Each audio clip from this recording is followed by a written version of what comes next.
Hello everyone and welcome to the panel. Today we will be discussing the 5 components of reading. My name is Erica Griffin. I'll be your host. Today I have with me Sister Bonnie Taylor, a reading teacher, Sister Carolyn Branham, a high school reading teacher, and Sister Faye Hearns, another elementary reading teacher. So, Carolyn, let's start with you, please. Being a reading teacher at a high school, how are the 5 components recognized in your reading program? Do you even discuss these programs, or do you just kind of have you guys completely done away with these reading components? We actually, in the high school, we have done away with the reading 5 components due to they should have mastered the reading by the 3rd grade. Right now in high school, we do not focus on any of that. Thank you so much for your answer, and thank you so much for your time. Carolyn unfortunately has to get to her classroom at this time. She has some students that need her help. Thank you. Okay, Sister Taylor, do you look for all 5 components within your reading program? It is imperative that all of the 5 components be in the reading program.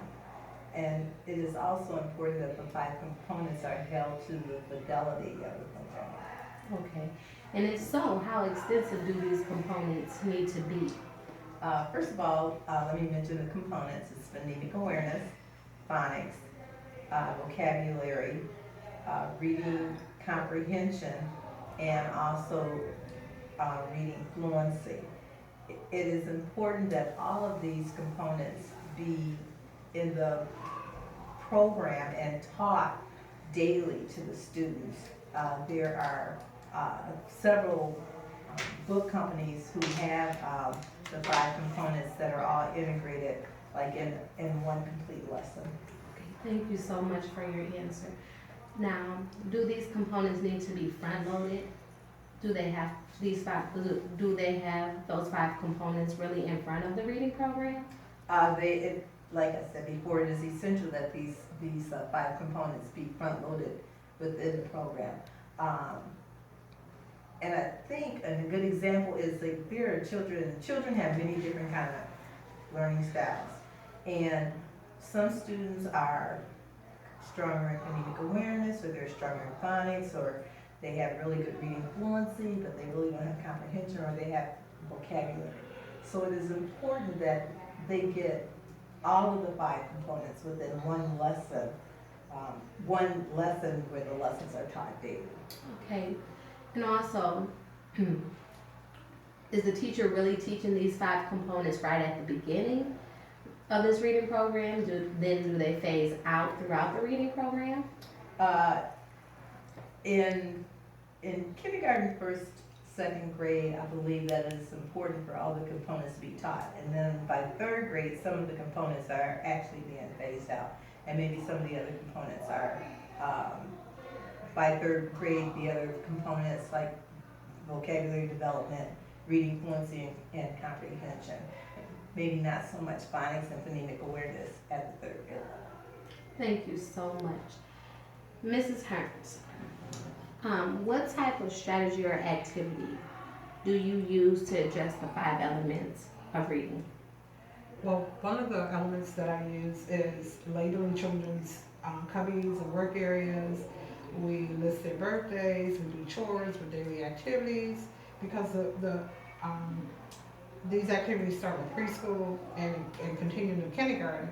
So we're looking at trying to get the phonemic awareness. We also do sing-alongs, read-alouds, rhyming words to help with phonics. And so we just do a variety of things to kind of help the students to continue to even notice the words, sight words, and just continue to just struggle, to strive to make sure that they're aware of that. Thank you so much. What type of research do you do before, or your school, what type of research does your school do before they even consider a reading program?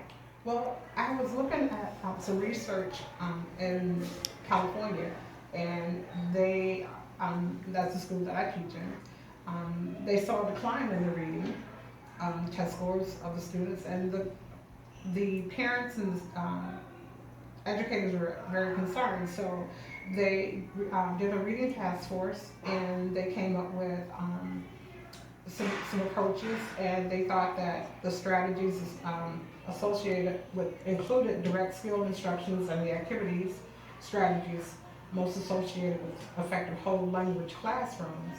And then in 1997, Congress funded a national reading panel whereby they did research, and they came up with the No Child Left Behind program.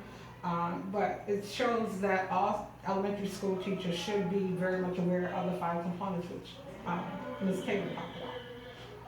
Thank you so much, ladies.